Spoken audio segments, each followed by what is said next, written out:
Today's episode has been brought to you by OfferingTree. Speaking of OfferingTree, I have to tell you about my online Yoga for Pelvic Health series I started in August.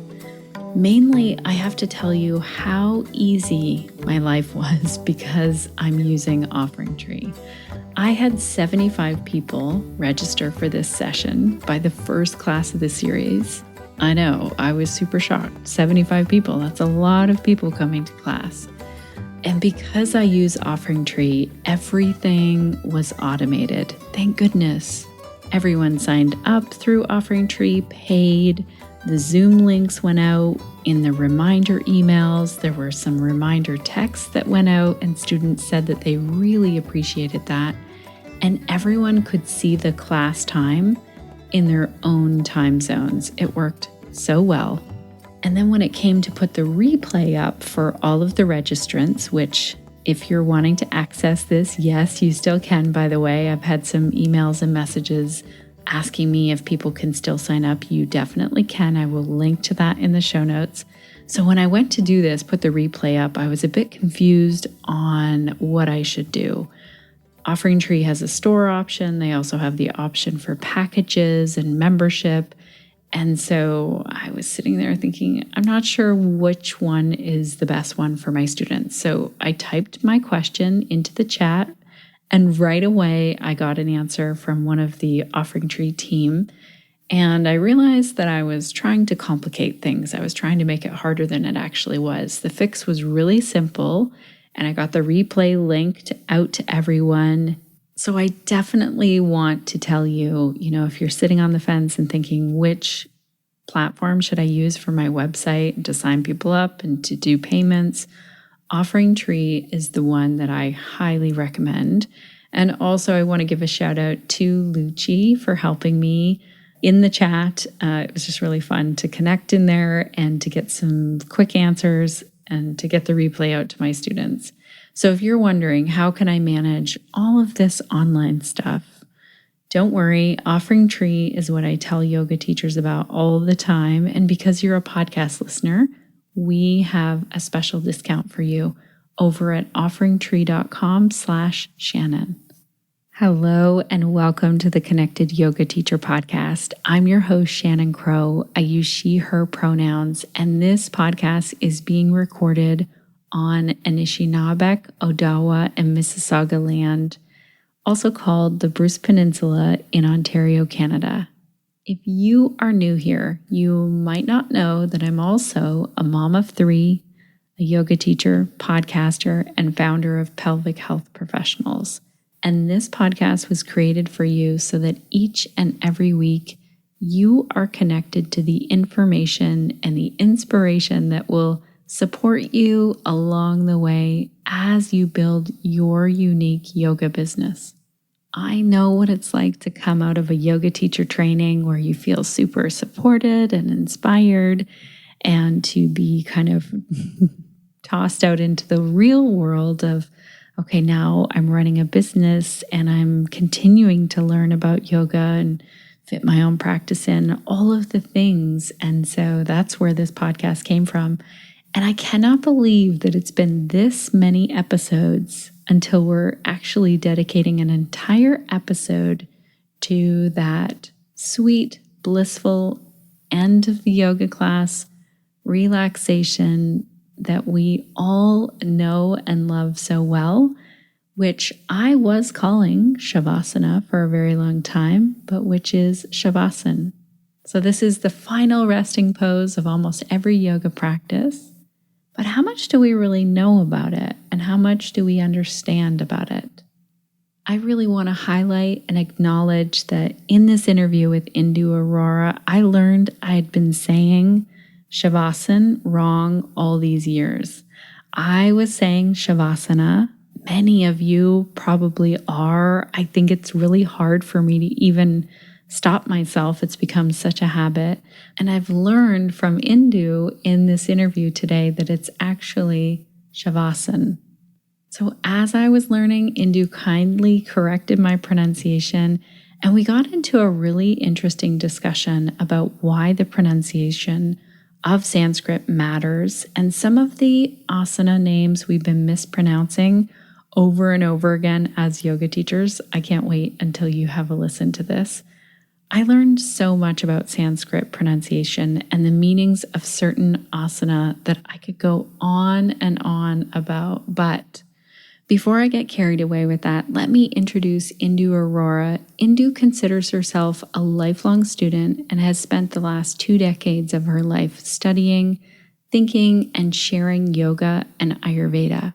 She's a renowned author of SOMA, 100 Heritage Recipes for Self-Care, Yoga, Ancient Heritage, Tomorrow's Vision. You'll hear her talk about that book in today's episode. And Mudra, The Sacred Secret. Indu believes that yoga is not to be learnt and done, but explored and realized. She travels extensively within the United States, Canada, Europe, and India to teach and speak on yoga, yoga nidra, Ayurveda, and mudras, and her unique gift is in making yoga and Ayurveda a practice which is equally useful for beginners as well as for seasoned seekers. We got into some really juicy things in today's interview. Indu talked about what's missing in Shavasana, or what we understand about Shavasana, and the true purpose of this pose as a preparation for death. We discuss why humans have such an aversion to talking about death and dying when it's unavoidable and it touches all of our lives. Indu also answers some common questions we often encounter about Shavasana, such as how long should it be and is it okay to fall asleep? Indu offers some deep, reflective questions for us to contemplate around why we practice yoga and how we can find, share, and face the truth through yoga. I was thinking after we finished this interview that this would be such an amazing thing to listen to before your next yoga practice or before your next Shavasana. And if you do that, I would love to hear what that experience is like. I'm also going to share some links to upcoming events with Indu because they go along with this so well. She has a lot of trainings and workshops that relate to our conversation today. For instance, she'll be in Kripalu in September teaching yoga practices for better sleep. So you can check out all of her upcoming trainings on her website, which we will link to in the show notes. I'm excited to share this interview with you today, so let's meet Indu.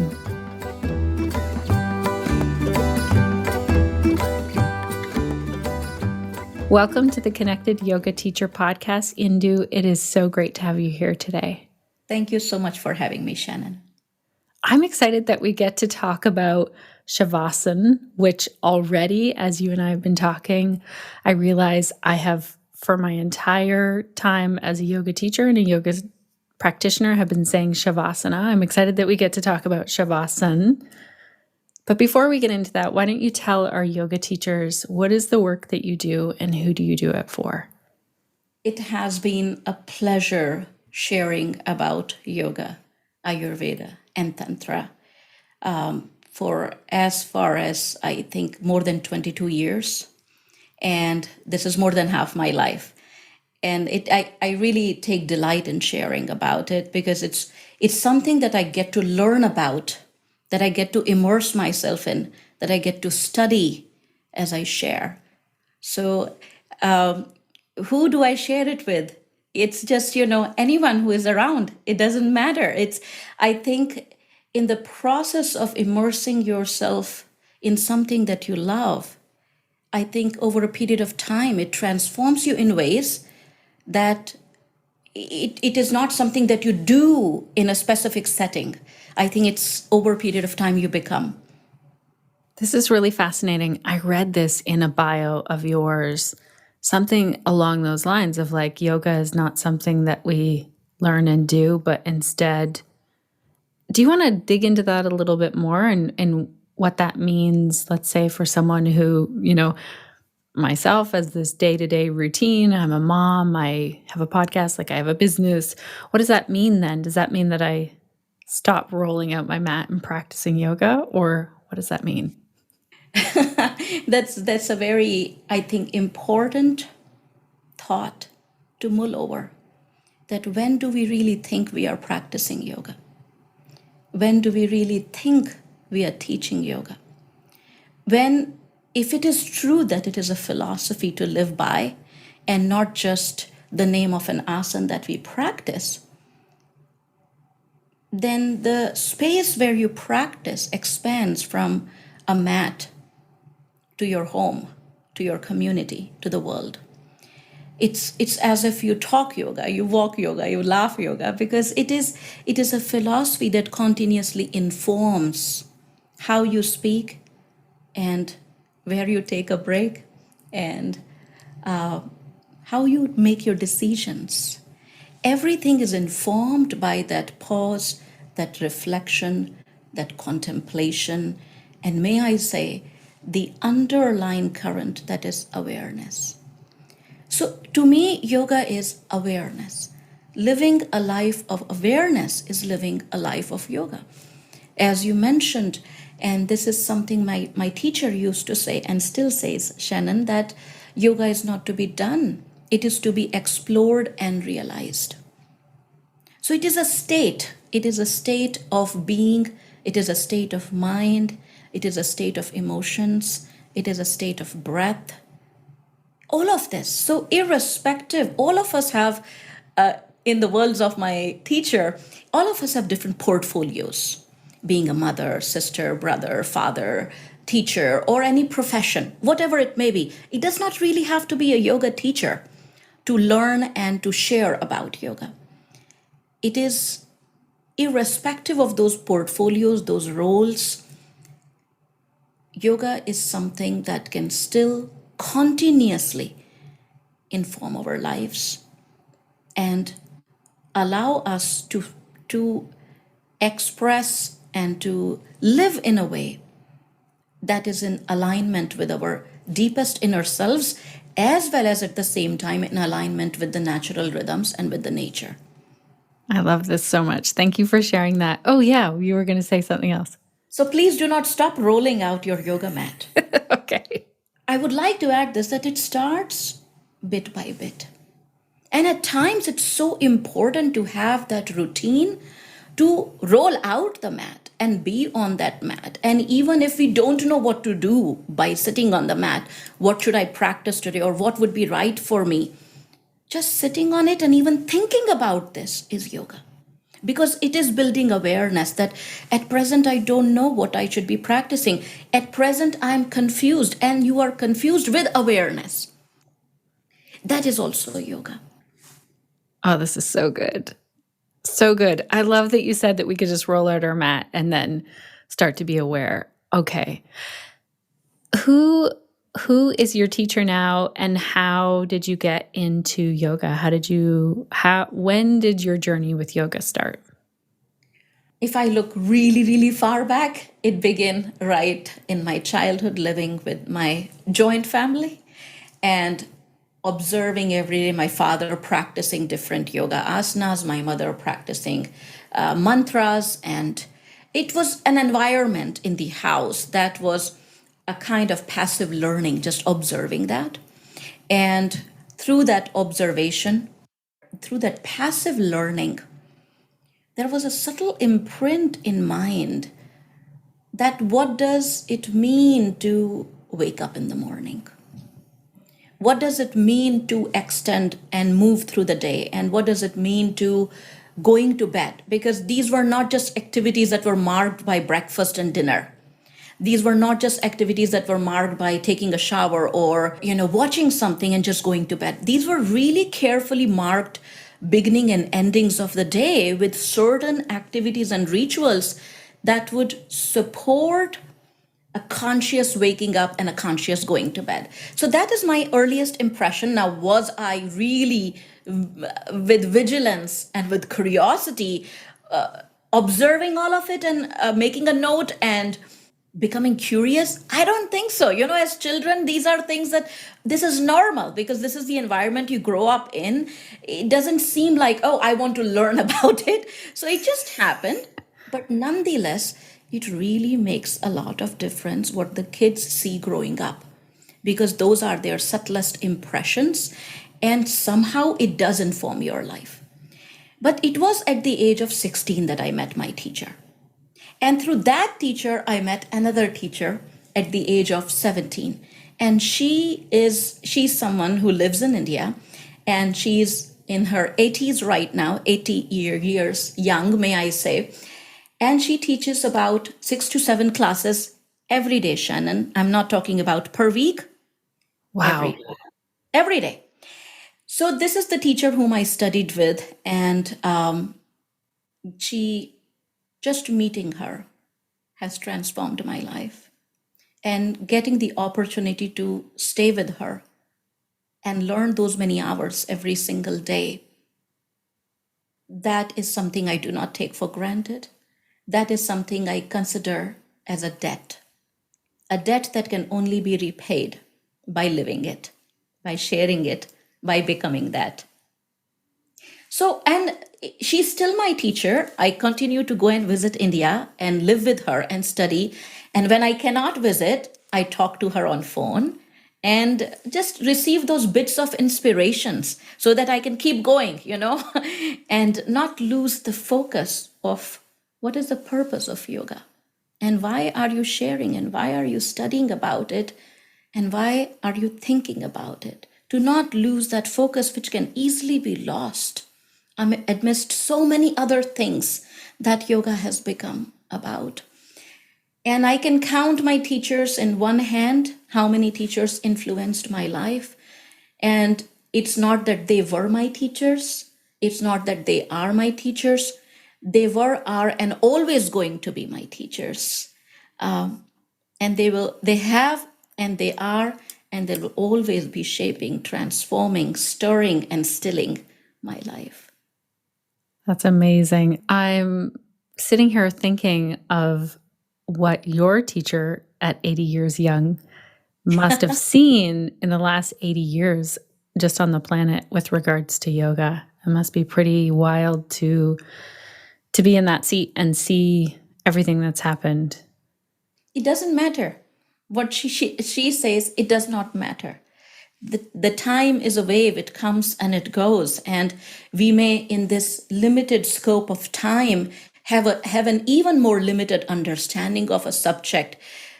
Irrespective of that, the subject does not shrink. That is only our limited understanding. Nothing will happen to yoga. It always was, is, and shall be. Our individual understanding may shrink, expand a little bit, shrink a little bit more, expand a little bit more based on our readiness. Well, I'm excited to learn more about what before I met you today, called Shavasana, and now I'm trying to call it Shavasana. So can you tell us, first of all, maybe about the pronunciation and what this is? Pronunciation in Sanskrit matters. Sanskrit is considered to be the language of vibrations, which means anything that we add or take away changes the meaning of it. For example, if I say yoga, hear the sound aha at the end, versus if I say yog, where there is no aha sound, and versus I say yoga. Those are 3 different things. When I say yoga, it means a state of realization. Yoga chitta vritti nirodha, which is one of the Patanjali Yoga Sutras defining what is yoga. Yoga, that state, is a state where there is complete stilling, suspension of the turbulences of the waves of mind and thoughts. That is the state. But yoga, when we say yoga, it means all the different means like asanas, mudra, pranayam, shavasana, yoga nidra, different means that we apply to attain the state called yoga. Yoga, that has almost no connection to the word yog and yoga. That is simply, I cannot point out when it happened, how it happened, through whom it happened. But over a period of time, the pronunciations change for the ease of communication or conversation. Now, that is my limited point of view. Please know that. To all the listeners, I'm saying this, that what I'm saying does not define any idea of this is it. It is just my limited experience, limited understanding. So please know that.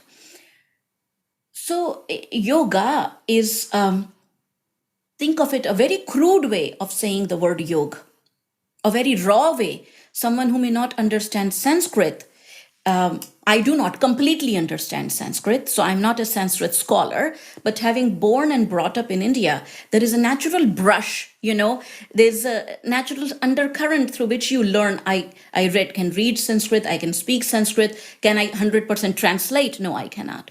But I understand these subtle nuances that they matter. When we add a long vowel versus a short vowel, it makes a difference. It makes a difference to the meaning of the word. Let me explain by an example which many fellow yoga practitioners, seekers, students, teachers might connect with. There is a posture which is called Mal Asana, often said as Mala Asana, and then translated as garland pose. Let's take a pause here. The word Mala means feces, toxins, metabolic wastes. The word Mala means garland. When we say Mala Asana, it means defecation pose, which can be the squatting position, which is what it is, isn't it? It's a squatting position, and it is a defecation pose where the pressure of the thighs comes on either side of the ascending and descending colon, which activates the peristaltic movement. But when we misunderstand it as Mala Asana and translate it as garland pose, do you see that Mal and Mala, how much difference has it made? Yes. So these are subtle nuances in Sanskrit, and they matter because when we do not understand what we are saying and what we are doing, there becomes a gap in it. There comes a gap in it. May I give one more example if we have time? Yes, we definitely have time.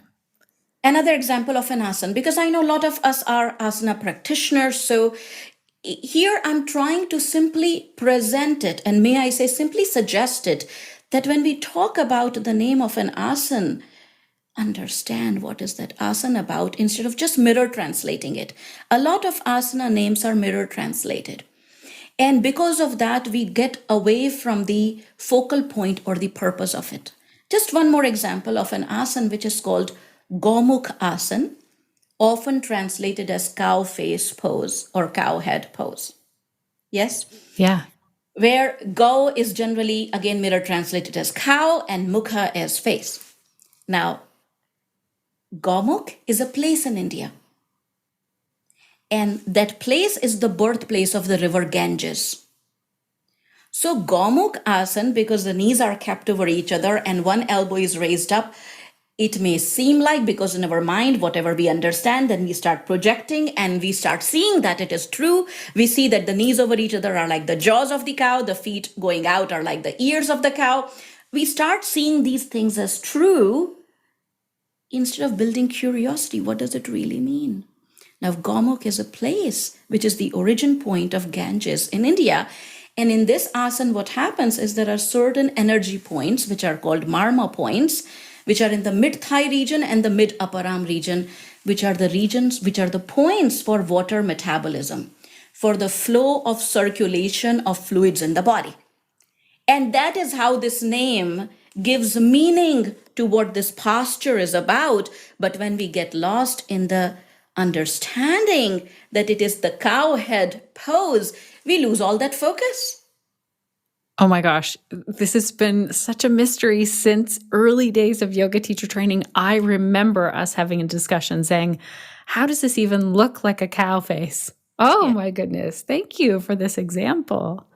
And those of you who might be interested in knowing more, there's a book that I published in 2019. It is called Yoga, Ancient Heritage, Tomorrow's Vision.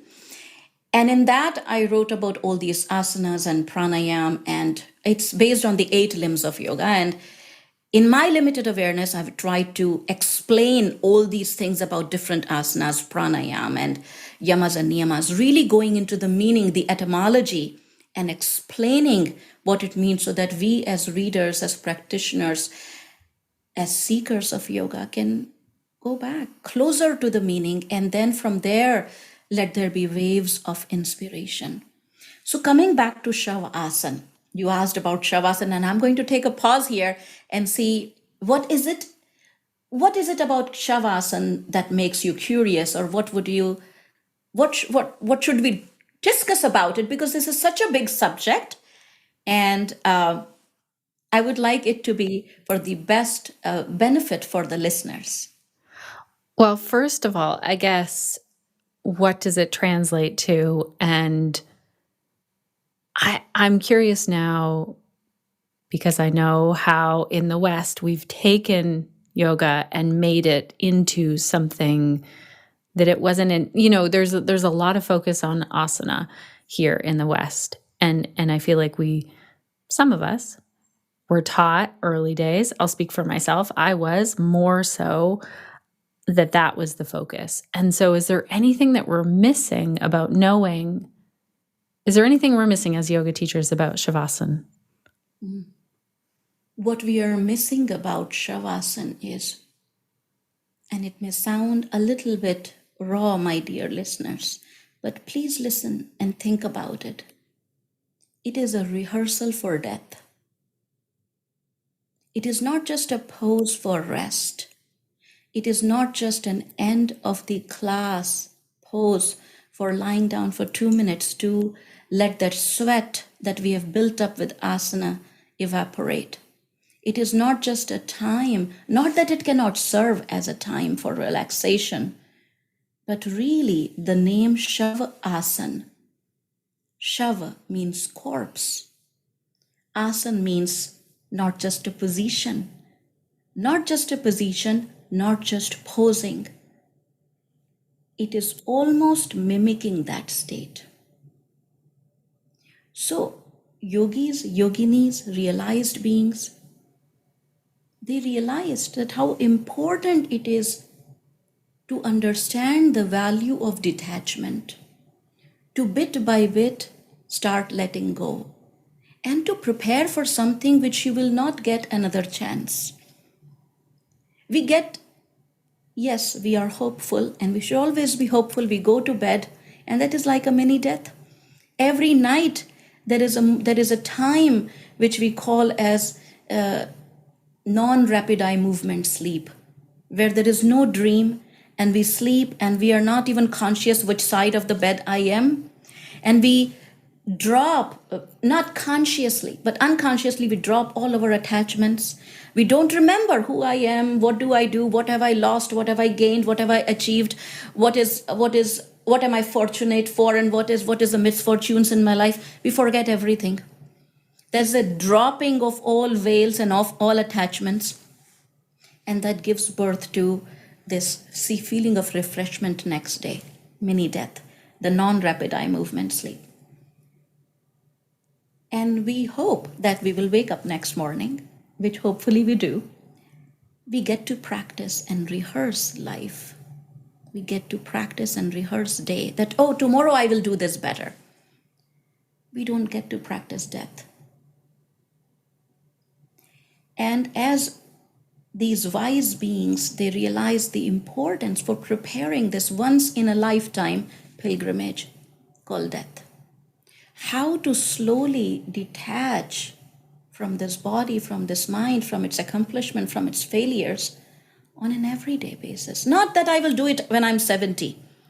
Not that renunciation means that wearing an orange robe and then thinking that, okay, today I renounce. It is something we do on an everyday basis. And the practice for this is Shavasana, which is not just a pose, which is not just posing, which is not just a position. It is the state of the mind that we put ourselves into when we give our body that position. Laying down completely flat with the gravity as if giving in. Not giving up, but giving in to the gravity and seeing what that feels like. as I lay down with the intention of doing nothing, what comes up? What emotion? What are those creases, those folds of emotions and discomforts in my body that show up? Where am I stuck? And how can I let it go? Maybe a portion of this suffering remains, but can I still detach from it? Thinking that everything cannot be solved? Not everything has a solution. Not every disease has a treatment as we think of a treatment. Where can I let go? And maybe that letting go is a healing at a different level. That is Shavasana. It is a pilgrimage. It's a sacred pilgrimage. And there are several purposes of Shavasana: emotional purification, pilgrimage to prepare for the death, and yes, rest also. But conscious rest, not just laying down and doing nothing. There is a lot going on in that undoing. There's a conscious, systematic, voluntary, progressive relaxation, which in yogic terms, those of us who are yoga teachers and students and seekers may understand the term pratyahar. Pratyahar means conscious withdrawal from the body, from the sensory mind into the core. Shavasana is the practice of pratyahar. It's the conscious letting go. I'm popping in here for a moment, connected yoga teachers, to tell you about OfferingTree. Yes, they sponsor the podcast, which means that it is getting to your ears today because of the amazing team over there. But also, I want to tell you about it because I use OfferingTree myself, and I tell yoga teachers about this platform all the time. One thing I love about this company is how they use video to show me the new features and the new updates. So this week, Eddie, one of the co-founders, sent out an email telling all of the users of OfferingTree about some updates. So one of the updates is the credit card form and payment flow. And this enables for some security to happen, as well as soon will be Google Pay and Apple Pay. And that might sound like, whatever, that sounds maybe boring to you, but it's super important to the people who are signing up for your classes. And I love that I could see right away in the video how neat and tidy this looks. And I could check it out to make sure, like, okay, is this going to be very simple for the student signing up? Which it is. I think it's much cleaner looking and simpler, and I'm excited about it. And I love also that OfferingTree is taking care of credit card security. Super important. And in the same email was another update. Again, I watched the video. I'm a real visual learner, and I love how students can sign up now for multiple offerings. So let's say you have a regular Tuesday class, but you also are doing a special restorative workshop.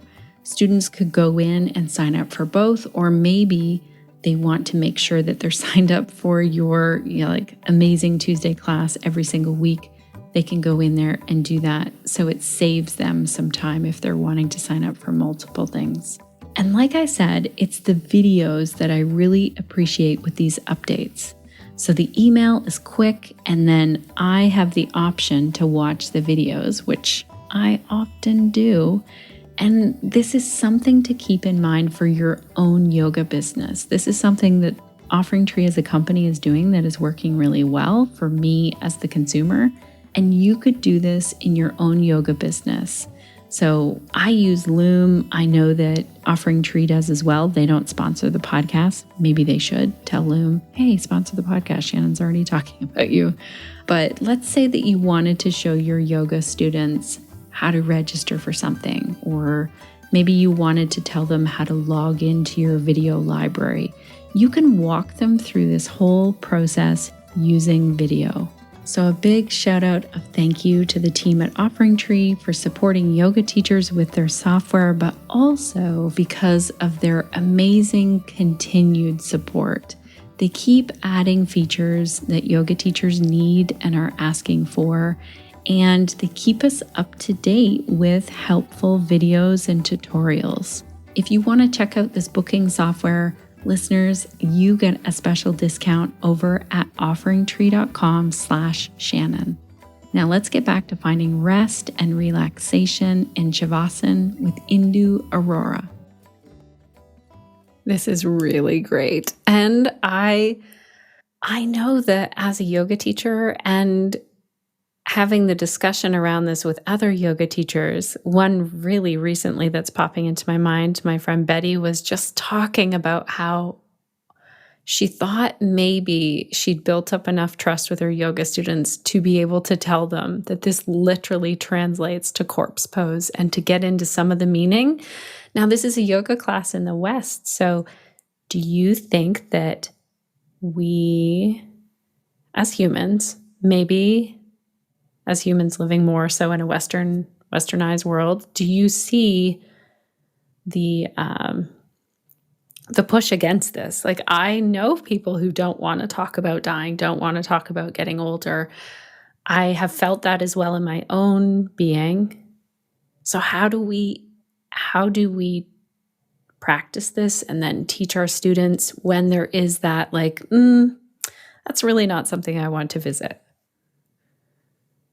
Shannon, I don't see it as a divide between East and West. I don't see it as something that only Western people in West have an aversion towards or don't want to talk about. I think it is human nature. We want to cling to what we have. So whether it is East or West, in my limited awareness, it doesn't matter.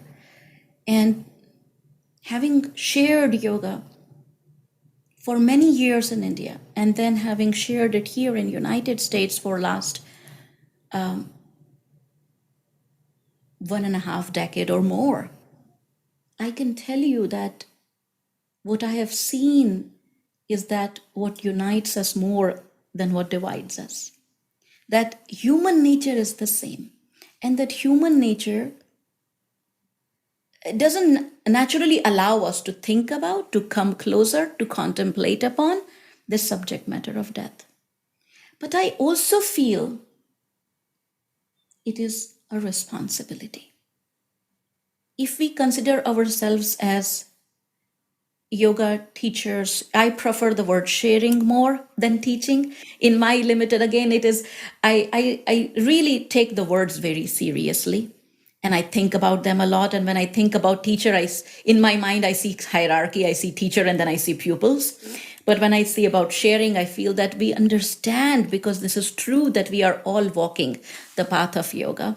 And we are all students on this path, sharing with each other and seeing what works. I feel that as sharers and seekers and students and practitioners of this subject, it is also the responsibility to speak and share what we understand as true. Why fear? Why fear? It is not something that has not touched anyone's life. Tell me one person who has not heard, seen death somewhere in their own family. We all understand it. And yoga is not a feel-good practice. It is face the truth practice. That doesn't mean that unnecessarily shake someone up, please. Right. Because the foundation is ahimsa, non-violence. The foundation is ahimsa. And from there, we speak what is necessary. There is this 3 parameters of speech from Sanskrit text, and they are called hitam, mitam, priyam, which means to speak what is hitam, which means what is beneficial. Speak what is beneficial, what is purposeful, what is righteous, what is virtuous, what is dharmic. Mitam, how much of it is necessary? Don't rub on it on someone. Just how much will we speak about it? Pay attention to that. Priyam, say it in a way that is pleasant, that is kind, that is benevolent, that is loving. Just because it is truth, it does not have to wear a very sharp, pokey garment. It does not have to be bitter. It can be spoken in a way which is pleasant. So I think we are ready, and we are never ready. And even though we speak about one thing at the same time to 10 or 100 or 50 or 5 people, how it will land on each one of us will be differently. And when we are ready to mull over it, that term will become alive to us. What elements do you think we could incorporate to build more of a practice like this? Like, I'm thinking a lot of the time I rely on like a guided Shavasana. And I love the feeling that I get in that when it's that, that dreamy, my body relaxes. Sometimes I fall asleep because that's just my nature. But are there some other elements that you think we could think about as yoga practitioners? First of all, Shannon, it's okay to fall asleep in Shavasana. It's not just you. We are all sleep deprived, overstimulated, and underrested. So what happens is when you give your body this gourmet meal of guided relaxation, it wants to gulp it all because it is in this state of, I don't know when Shannon will take rest again. I don't know when she will give really good importance to rest. So right now she is giving it, I'm going to gobble it down and I'm going to snore. So understand what's going on in the body. The body is not feeling secure that we are giving it enough rest. So it has this sleep deprivation, rest deprivation, pause deprivation. And in guided relaxation, one of the practices of Shavasana, when we give it that, of course it wants to eat it. Of course it wants to gobble it up. So let it do that. Let it get this satisfaction instead of feeling guilt, instead of feeling pressure, instead of feeling embarrassed. It's natural, it's okay. And once the body will be satisfied, it will see Shavasana and those instructions in a new light. This is great. I'm thinking back to my early days as a yoga teacher or a person who shared yoga. And a man came to my class and he's like, I've been kicked out of multiple classes for snoring. And I said to him, oh my gosh, I take snoring as a compliment. Feel free to come in here and snore all you want. Yeah, it's okay. It is about just knowing that we are not activity deprived, we are rest deprived. Mm-hmm. That is one. And going back to your question or your thought, what can be added to our yoga practice? I feel what is missing is this question or this thought. Why am I practicing today? Am I becoming robotic in my approach? Is asanas and yoga, which at times is a list of asanas, is it becoming a list of things to do? I did these many downward dogs and these many sun salutations and these many XYZ, whatever it is. Is it becoming that? A practice at the heart of which is nothing but awareness is becoming robotic. And it is becoming robotic because we don't ask enough number of times, why am I doing this? And when the question meets the answer that I'm feeling discomfort here in my body, in my joints today, or I'm feeling discomfort here in my breathing today, or I am feeling unrest in my emotions today, that question will meet the answer and it will transform the way you practice. It will transform the way the body will choose that today is a day for rest. Today is a day for breathing.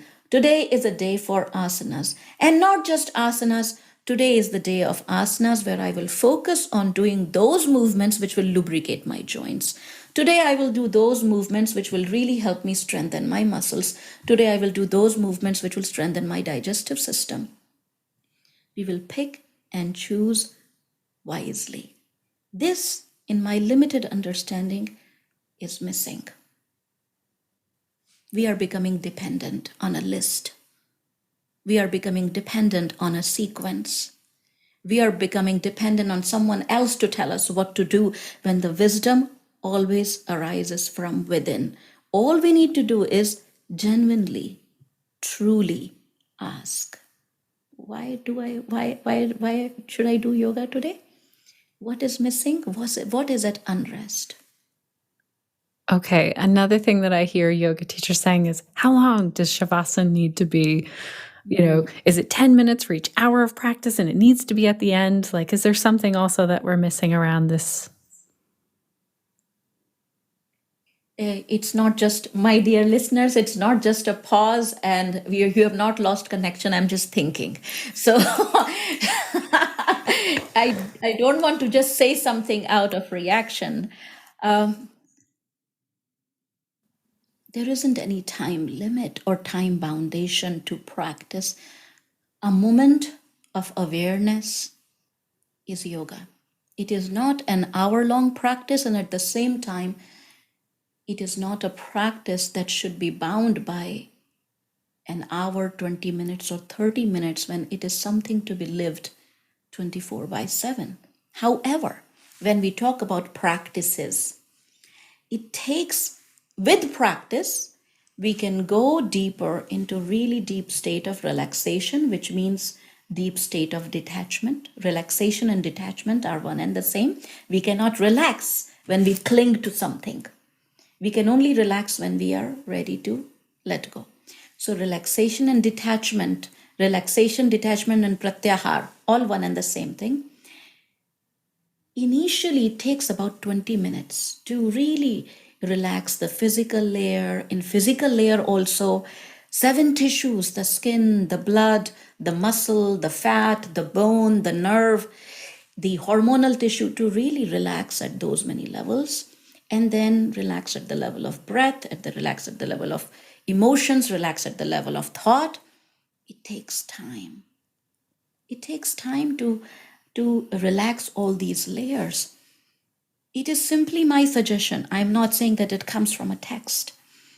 It is simply something that comes from my limited exploration and experience, that initially at least give this practice 15 to 20 minutes.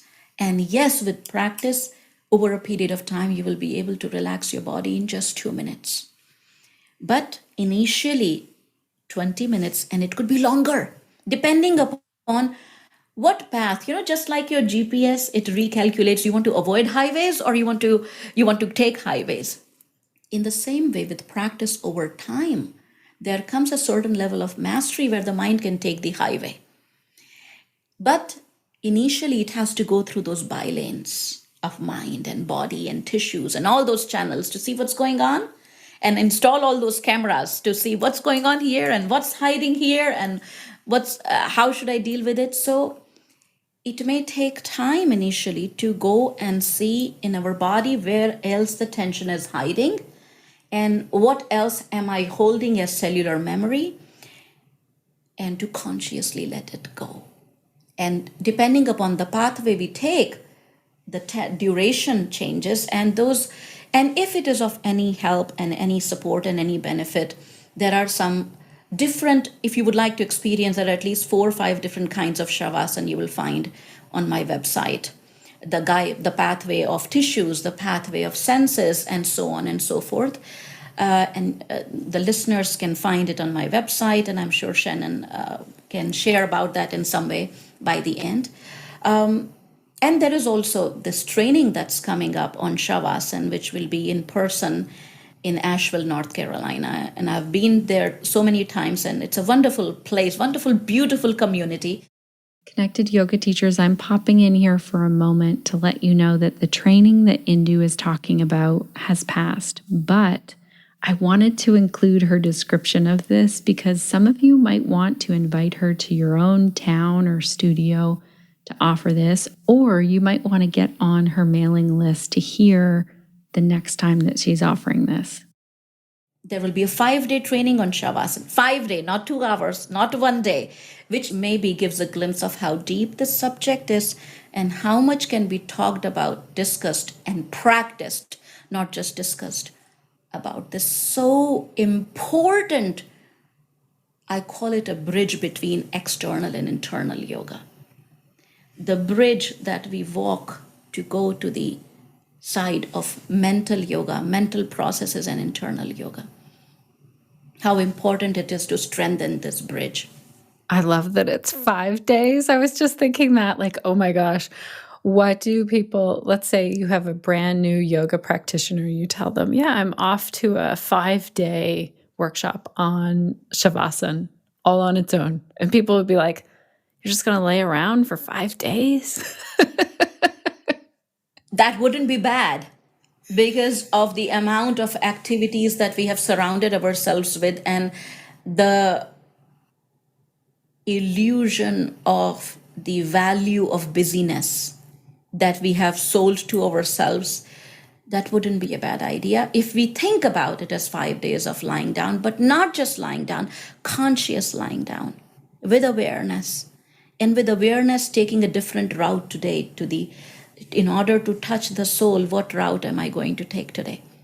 Am I going to take the pathway of my body or my mind or my emotions or my breath?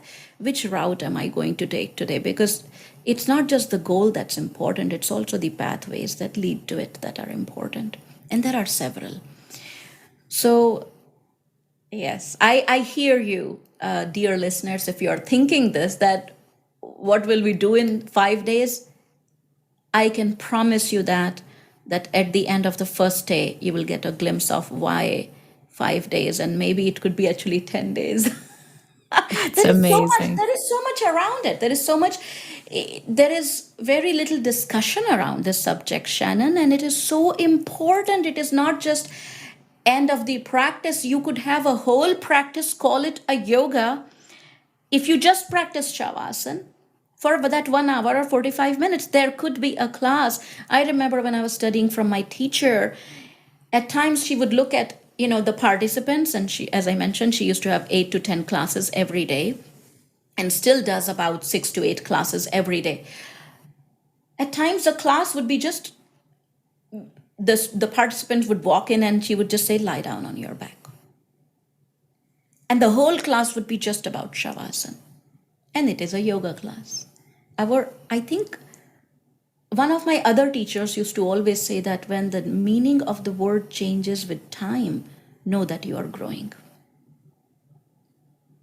So I hope we allow ourselves for this change of meaning of the word. I hope we allow ourselves to maintain flexibility of the mind and not just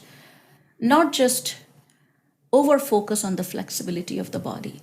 I hope we allow ourselves for the mind to become strong and not just our core, so that even when we see that some topic, some definition, some philosophy is deep and intense, we don't just shake. We maintain that willpower and keep moving towards it. This is amazing. How can our listeners learn more from you? We'll definitely link to your website in our show notes. How can they connect with you? Yeah. In some ways, I already feel connected, Shannon, through you. So I so appreciate you having this podcast and having this platform and having me here.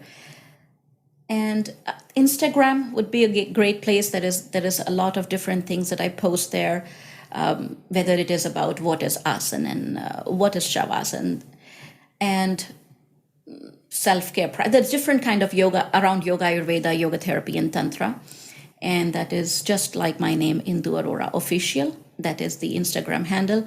Otherwise, the website, which is yogsadhana.com, or a simpler way to remember it is just like my name, induarora.com.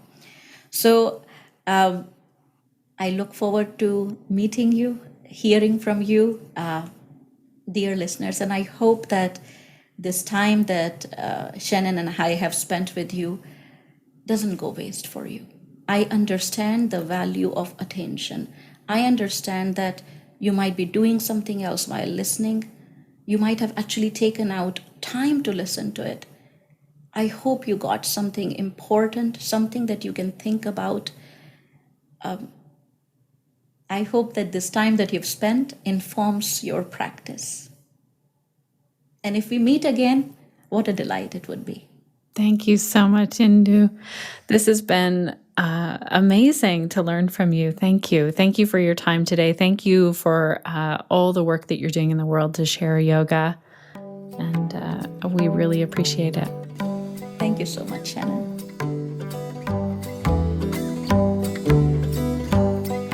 Wow, connected yoga teachers.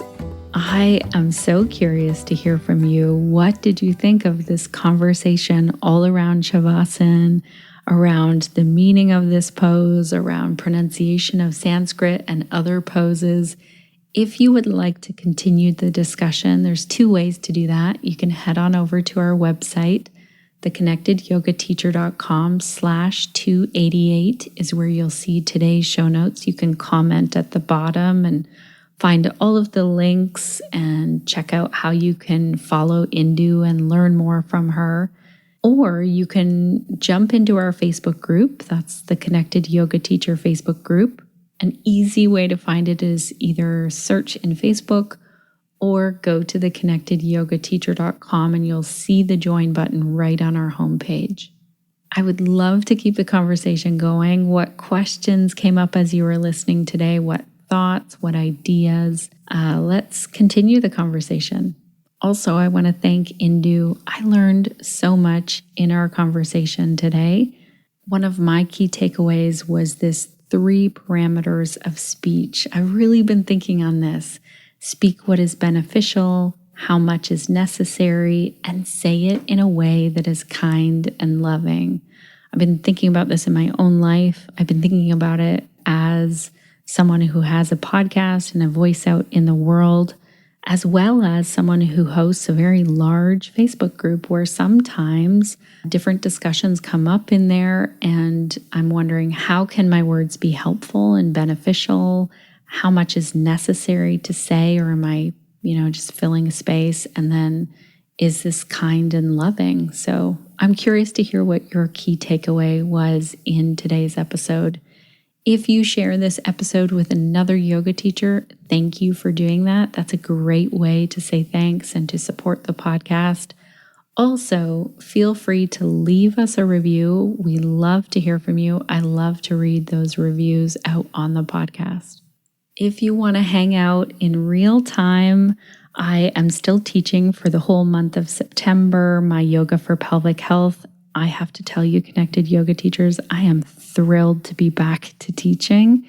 Yes, I'm teaching online, so I am missing that in-person feeling of teaching a yoga class, but we get to hang out at the end of class and chat. I like to answer any questions, and it's just been so great to see faces, to see some familiar faces and some new faces, and to share something that I love, yoga for pelvic health. If you still want to sign up for those live classes, or if you're listening well after September of 2022, you can still sign up for the replay. I will make sure to link in the show notes to both of those things so you can access that anytime you please and learn some more about yoga for pelvic health and practice together. Also, inside of Pelvic Health Professionals, we have some amazing guest speakers coming up. So in September, we're learning about endometriosis and pelvic health with Jill Mueller. In October, pelvic floor hypertension with Dr. Sarah Reardon. And then in November, hypermobility and pelvic health with Libby Hinesley. If any of those topics interest you, jump on over to pelvichealthprofessionals.com, check it out. Let me know if you have questions. Basically, if you are teaching to someone who has a pelvis, this place is the place to hang out. I'm also going to be online as a student in the Accessible Yoga Teacher Training this month. I'm really excited about it. If you are able to join me as a fellow student, I will put a link in the show notes. And it's a special link. If you take the time to go over to our show notes page, theconnectedyogateacher.com/288, and you use that link if you're already going to sign up for the training, you don't pay anything extra for the training, but the podcast gets a little kickback of support from the Accessible Yoga School. Next week, I'm really excited that Melissa is going to be here on the podcast talking about limb difference and yoga and her own experience of how she makes yoga work for her and all of her wisdom of what we as yoga teachers need to understand and know when someone in our class comes in with a limb difference. Thank you to our team over here, Suzanne, Crunch, and Sinead, doing so much behind the scenes to make the podcast possible. It could not happen without them. And also thank you, dear listener, for being here all the way to the very, very, very end. It means a lot that you've decided to hang out here and spend your time learning about Shavasana. I hope the next time you come into this relaxation pose, this podcast episode comes to mind and you really enjoy and savor that. As usual, I'm closing out the episode to ask you, what will you be doing this week to stay connected to yourself, your yoga practice, and to your community so that you can share the yoga that lights you up?